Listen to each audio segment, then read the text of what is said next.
Nechcem, aby tieto slová boli len prázdne vety a klišé, aby som urobil nejaké premostenie medzi spevom chvál a tým, čo budem hovoriť, ale myslím to vážne. Boh je dobrý, Boh je ten, ktorý nám dal tento večer a ja sa teším spolu s vami, že tu môžeme byť pred jeho tvárou. Moje meno ste si prečítali na plagáte a niektorí mladí ma volajú skrátenou verziou Pele. To nemá súvis s brazílskym slávnym futbalistom, ale s prvými dvoma hláskami môjho mena a môjho priezviska. Som už pomerne starší vekom, nemám veľa vlasov, s hrozou zistujem, že objavujem šedivé fúzy, ale v mojom vnútri je niečo, čo by sa možno dalo nazvať, že som mladý duchom, alebo niektorí to tak nazvali, a to je pre mňa povzbudením. A je tiež pre mňa povzbudením, že Pán Boh nehľadí na vek. Pre Boha nie je rozhodujúci vek, ale moje a tvoje srdce. A dnes večer poviem pár slov o sebe a potom budeme hovoriť o duchovnom raste, konkrétne o túžbe rásť a jednotlivých krokoch v raste. Narodil som sa do takej tradičnej katolíckej rodiny, kde som chodil do kostola v tie najväčšie sviatky, ako sú Vianoce a Veľká noc. A o Pánu Bohu som vedel zďaleka. Vedel som, že asi existuje, že je bez konkrétneho a osobného vzťahu. A ako tak život šiel a postupne som dospieval, dožil som sa 16 rokov, ktoré znamenali pre mňa radikálnu zmenu. Mimochodom, sú tu nejakí 16-roční medzi vami? Môžem vidieť vaše ruky? Výborne, to je požehnaný vek. Ale vy, ktorí ste mladší a starší, nie ste menej cenní, samozrejme.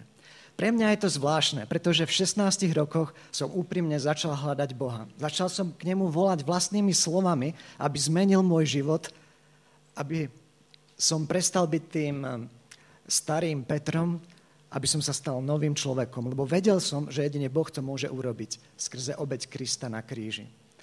Po 2 týždňoch modlitieb sa to stalo a môj život sa zmenil o 180 stupňov. Úplný obrat.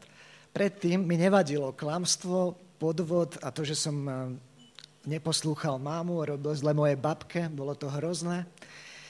Už som to nechcel robiť. Proste Boh to všetko zmenil a otočil o 180 stupňov. A keď som sa vrátil na intrak, vtedy som študoval za nástrojára, to je strojárstvo, tak som začal hovoriť svojim spolubývajúcim chalani, ja som uveril v Pána Ježiša Krista a on zmenil môj život. Oni pozerali na mňa, čo sa so mnou stalo, odkiaľ som spadol, čo to je za zmenu, ale postupom času videli, že to bola naozaj reálna zmena, že Boh zmenil môj život k dobrému a k požehnanému životu. Potom som vyrástol, skončil školu, nastúpil do práce, dokonca som bol 2 roky na základnej vojenskej službe, ktorá už teraz neexistuje. A všade tam som mal takú nálepku, že nábožensky zaťažený. A potom, čo sa otočil režim, vznikli nové možnosti. Dostal som sa na biblickú školu, v rámci ktorej som mal kurz sanitárov, mimochodom to je kurz, ktorý mi umožnil prácu, kde teraz pracujem v nemocnici ako sanitár na rehabilitácii, takže keď budete chcieť rehabilitovať, cvičiť, obráťte sa s dôverou na mňa. A vo svojom živote som za tie roky mohol poznávať, že Boh je ten, ktorý môj život mení, premieňa a dáva mi rast, ktorý je od Neho, od Jeho tváre z neba.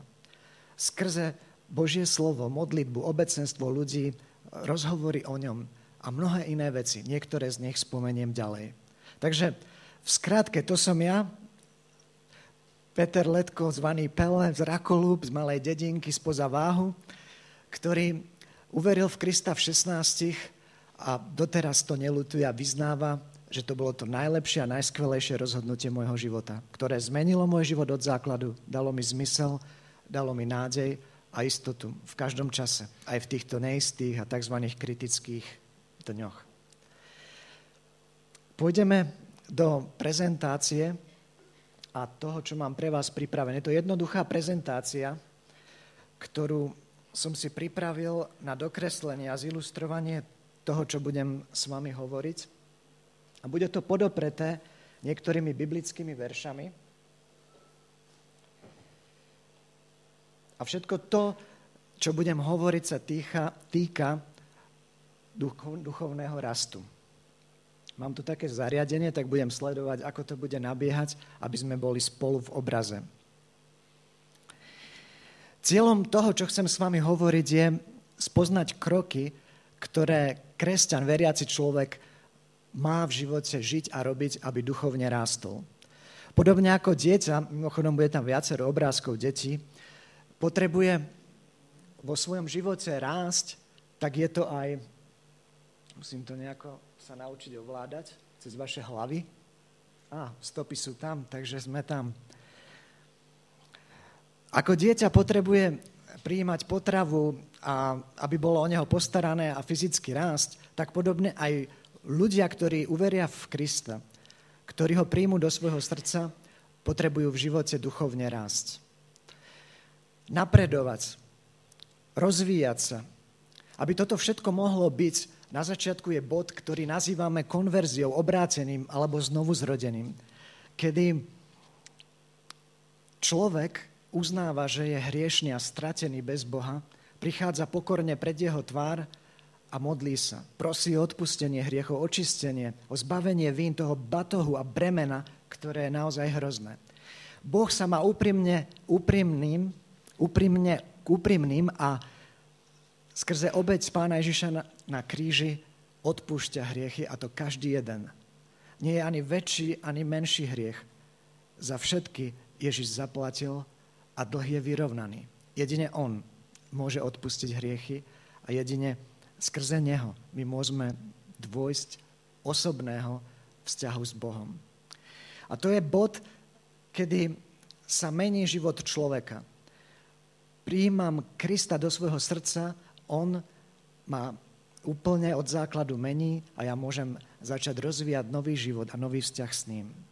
Takže to, čo nie je duchovný rast, to nie je nejaká šablóna, nejaký meter, ktorý by si tu Maťo postavil k dverám a meral by vás, ako sa vám darí a koľko ste porástli, ani nejaká šablónna forma, takto by sme mali vyzerať, takto by sme mali chodiť do kostola, takto sa správať, takto sa obliekať. Nie, to všetko sú vonkajšie prejavy, ale o duchovnom raste si môžeme povedať to jedno, že je to niečo, čo sa dotýka srdca, vnútra, čo nie je viditeľné na prvý pohľad, ale neskôr samozrejme je to viditeľné. Pri raste je podstatná túžba. Či chcem alebo nechcem duchovne rásť. Je prirodzené, že človek, ktorý prijíma potravu, rastie, tak je prirodzené, že človek, ktorý príjme Pána Ježiša Krista, chce duchovne rásť. A všetko, čo je živé, jednoducho rastie a napreduje. A k tomu rastu možno je taký jednoduchý kľúč. Byť ako Ježiš. Ježiš je obrovským vzorom, ktorý môžeme a máme nasledovať. Byť ako on. Možno poznáte tú skratku v angličtine WWJD, What would Jesus do? Je to otázka, ktorú si niektorí mladí dávajú na remienok alebo na nejaký odznak. Čo by Ježiš urobil? Čo by Ježiš urobil na mojom mieste? Táto otázka pomáha v rozhodovaní a je to niečo, čo mladí využívajú. A text, ktorý som k tomu pridal, je zapísaný v prvom liste epištole Petra v 2. kapitole v 2. verši. Ako práve narodené deti túžte po čistom duchovnom mlieku, aby ste od neho rástli na spásu.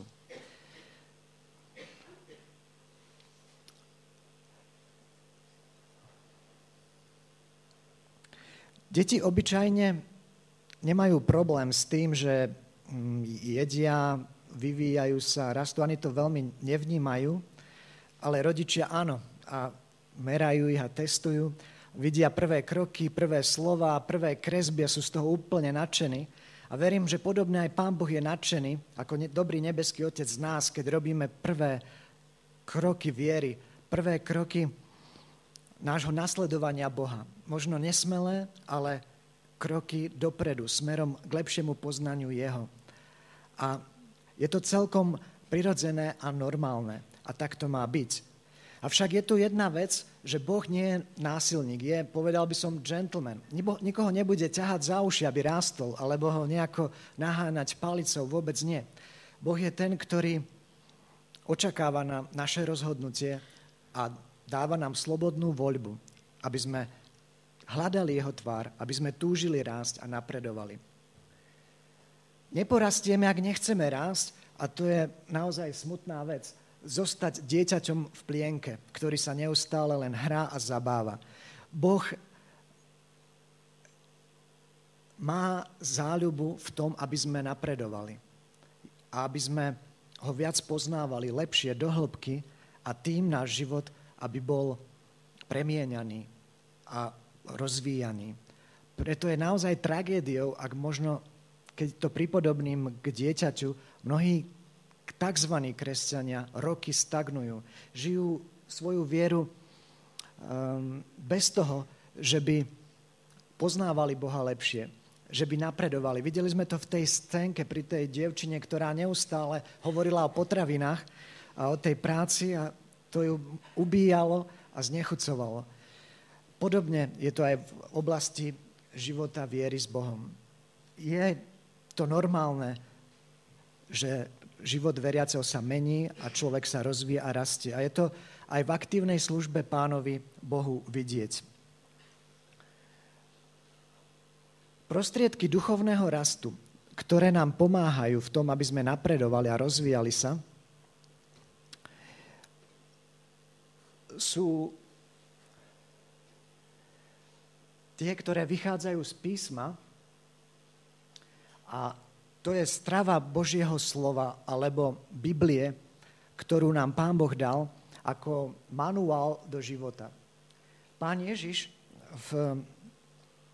v Evanjeliu podľa Matúša v tomto 4. verši hovorí: je napísané, človek bude žiť nielen z chleba, ale z každého slova, ktoré vychádza z Božích úst. Z každého slova, ktoré vychádza z Božích úst. Aby sme teda mohli rásť duchovne a napredovať, tak potrebujeme túto výživu, tento pokrm, Božie slovo, ktoré vďaka Bohu tu máme a môžeme ho mať každý. Sú krajiny, kde to nie je možné a kde ešte stále ľudia nemôžu mať svoju vlastnú Bibliu. Ak ju máme, tak ju prosím aj otvárajme a čítajme. Čítajme a nielen to, ale aj premýšľajme a vkladajme do svojho srdca a potom žijeme podľa toho, čo čítame. Je to celkom jednoduché, ale nie je to až tak jednoduché v samotnom živote. Takže ak by sme boli vyživovaní a rástli, tak musíme, jednoducho je to nevyhnutnosť, študovať alebo vnímať Bibliu, modliť sa, byť v spoločenstve a takisto aj rozprávať iným o Kristu.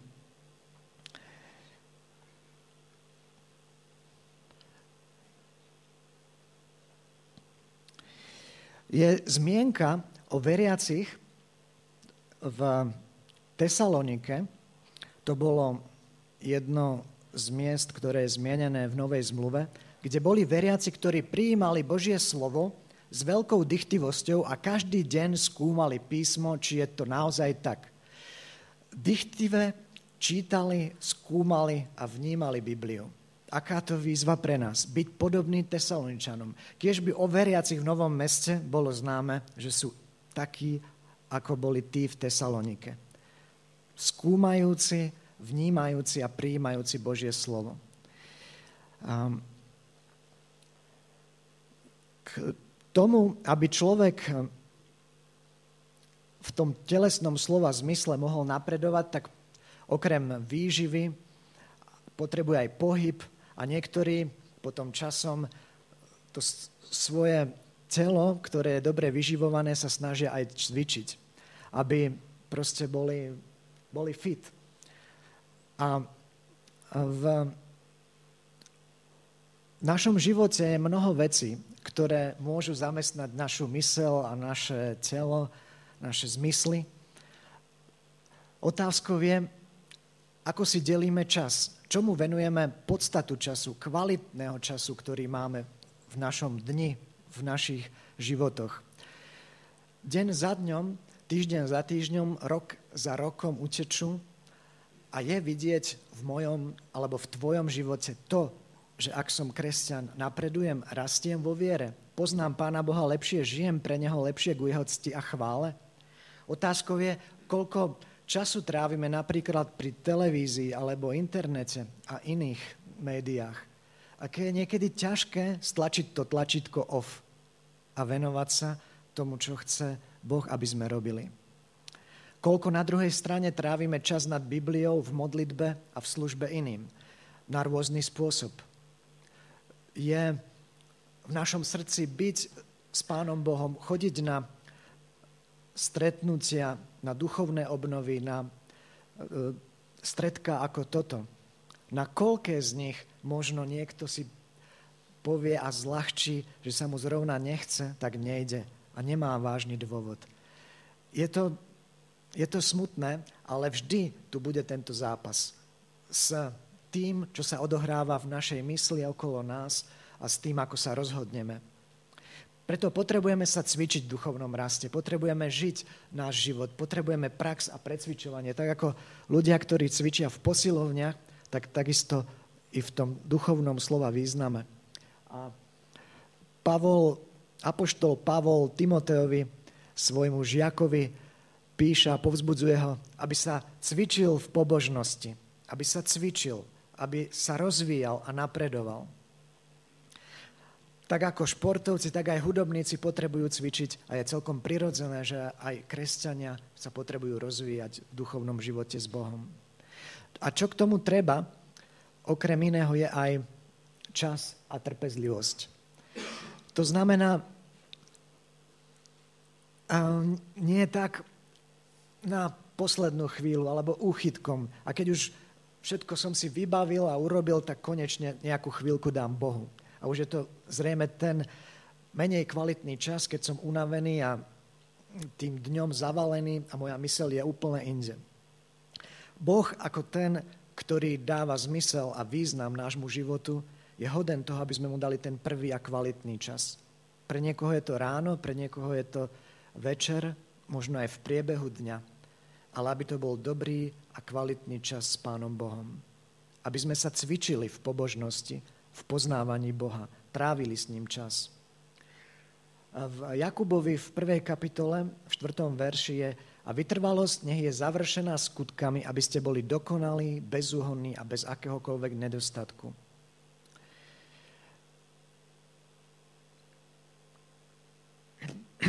To je ten verš. Potom v tom všetkom, čo sa deje v priebehu nášho kresťanského života, môžu vstupovať aj určité rušivé vplyvy. A mnoho aj znechutenia, alebo obáv, alebo rôznych prekážok a problémov. V tom, že sa snažíme poznávať Boha, napredovať sa, môžeme stretnúť aj s nepochopením. Možno aj svojich blízkych, svojich rodín, medzi ktorými sme. Nie každý to chápe a nie každý tomu rozumie. Preto nenechajme sa znechutiť. Nenechajme sa znechutiť tými ľuďmi, ktorí by nejakým spôsobom nám možno sa snažili vyhovoriť našu vieru alebo nám odobrať radosť zo života, ktorú nám dáva Boh. To, čo dáva Boh, obstojí. A ja každému z vás prajem, aby ste mali okolo seba chápavých a múdrych ľudí, ktorí vedia, čo to znamená, že ste veriaci a kresťania, ale nie vždy sa to dá. A preto nenechajte sa nejak znechutiť a pomýliť. Viete, v živote aj ľudí Biblie boli okamihy a príbehy, ktoré neboli jednoduché a napriek tomu títo ľudia vo svojej viere neochabli a napriek prekážkam pokračovali. Napríklad Mojžiš. sa vyhováral, keď ho Boh povolal, aby vyviedol izraelský ľud z Egypta. Vyhováral sa na svoju slabosť v rozprávaní, vo vodcovských schopnostiach a v mnohom inom. Dávid, známy muž Biblie, vo svojom živote sa dopustil aj cudzoložstva a prišiel ho napomenúť prorok Nátan za to. Napriek tomu všetkému je to písateľ úžasných žalmov a ten, ktorý je príkladom pre nás. Apoštol Peter, čo urobil? 3-krát zaprel Krista. A pritom stále vieme o ňom, že to oľutoval a prišiel späť k Bohu a je pre nás vzorom a príkladom kresťanského života. Tomáš pochyboval o Ježišovom zmrtvých vstaní. Vôbec apoštoli ako takí, keď pána Ježiša uväznili a viedli na popravište, tak zdrhli, utiekli, skryli sa. A ďalší a ďalší. Mnohí z týchto ľudí vo svojom živote zlyhali a zhrešili, ale nezostali žiť v tom páde. Aj v živote kresťana sú okamihy, kedy zlyháme, kedy neobstojíme, kedy sa nám to vždy nepodarí a vždy to nevíde, vždy to nedáme. Ale Boh je ten, ktorý to vidí úplne presne, nie ako ľudia, a vidí až do hĺbky nášho srdca. A ak sme úprimní a vyznáme svoj hriech, on je ten, ktorý nám ho odpustí a príjme nás späť. Nie je hanbou padnúť v živote, ale hanbou je zostať ležať.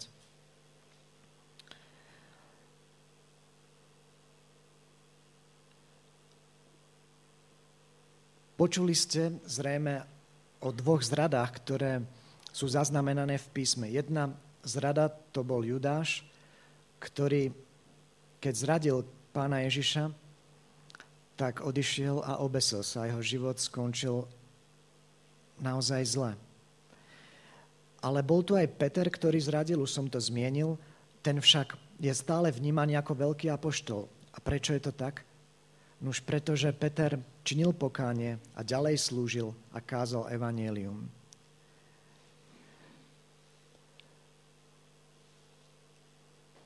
Človek nezomrie, alebo nehynie, alebo jeho život sa nekončí, teraz myslím ten duchovný život, kresťanský život, tým, že by urobil nejakú chybu. Ale ak tie chyby sa množia, ak srdce človeka sa stáva takým tvrdým a zatvrdeným a samotný ten človek je tvrdohlavý, to je potom problém. A aj písmo nás varuje v tomto texte, že človek, ktorý po viacerých napomenutiach zatvrdí šiu, zrazu sa zlomí a nebude nápravy. Preto je pre mňa, pre teba, pre nás, ktorí vyznávame svoju vieru v Pána Boha, dôležité byť neustále úprimný a otvorený na to, čo Boh hovorí skrze Svätého Ducha do nášho srdca a do nášho vnútra. Toto bolo len niekoľko vecí z tých, ktoré sa týkajú duchovného rastu a prostriedkov, ktoré nám Pán Boh k tomu dal. Pán Boh každého jedného z nás stvoril originálnym spôsobom. Ani jeden jediný človek na celej zemeguli nie je rovnaký ako si ty. Sme jedineční a vzácni. Veď za mňa a za teba Kristus dal svoj život. Dal ho dobrovoľne, aby nám vydobil spásu, záchranu, zmenu a duchovný rast v našom živote. Jeden verš v liste Filipským hovorí: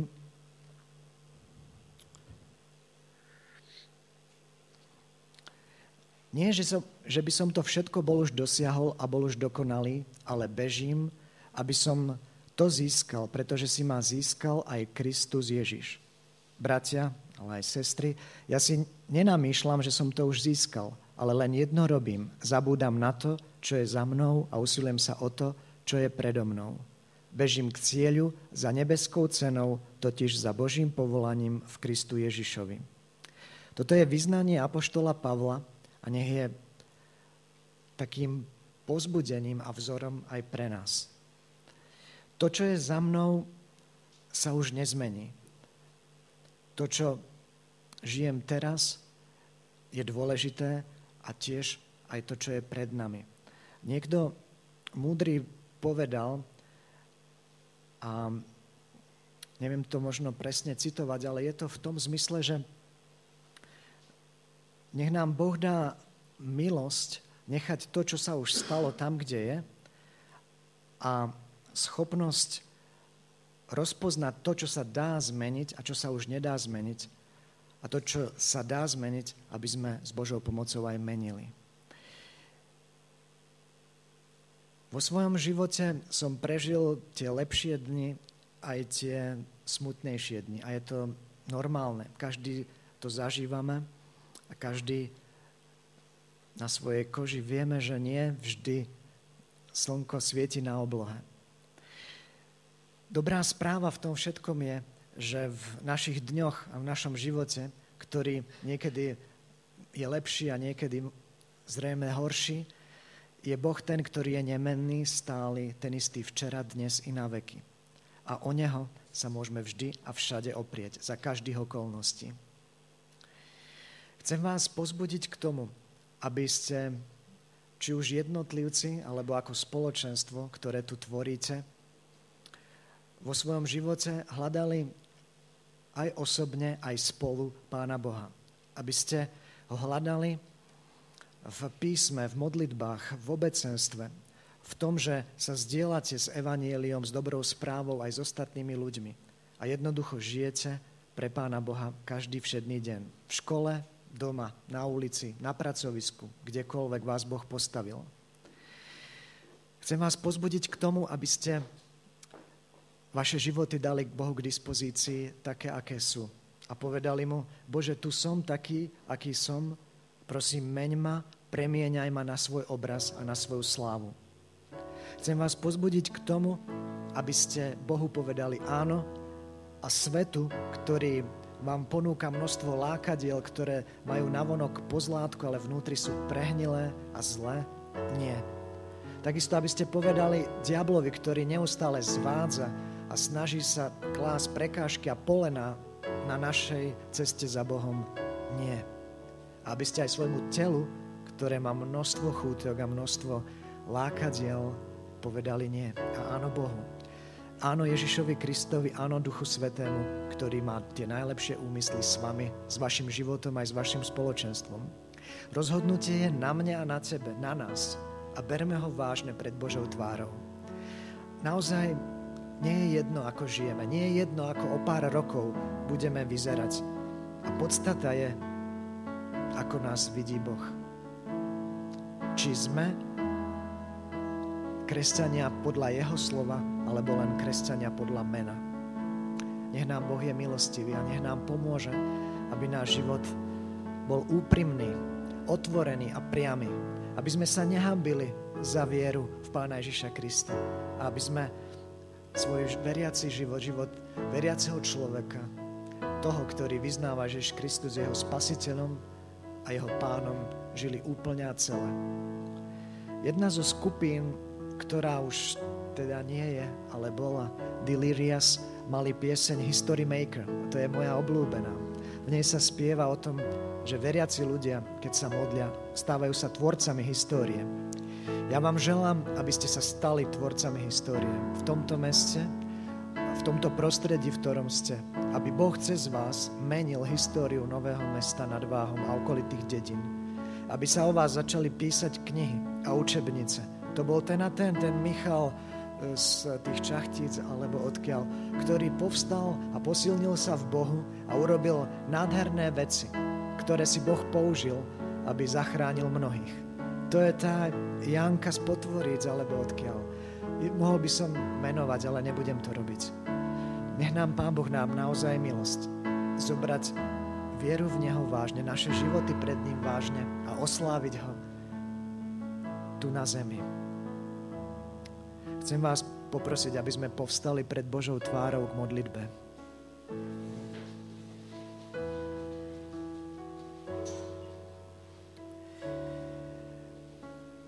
Nebeský Otče, v mene Pána Ježiša Krista ti ďakujem za dnešný večer a príležitosť zdieľať sa aspoň pár slovami o duchovnom raste, o túžbe rásť. Pane, ďakujem za každého jedného, ktorý je tu na tomto mieste, ktorý prišiel a počul a videl. Prosím, Pane, za tých, ktorí ťa ešte nepoznajú osobne a neotvorili ti svoje srdce, aby tak urobili čo najskôr, aby neodkladali, aby sa nedali nikým a ničím zviesť od toho rozhodnutia, že chcú patriť tebe. Nech ti úprimne povedia svoje hriechy a poprosia ťa o milosť, odpustenie a príjmu ťa do svojho srdca.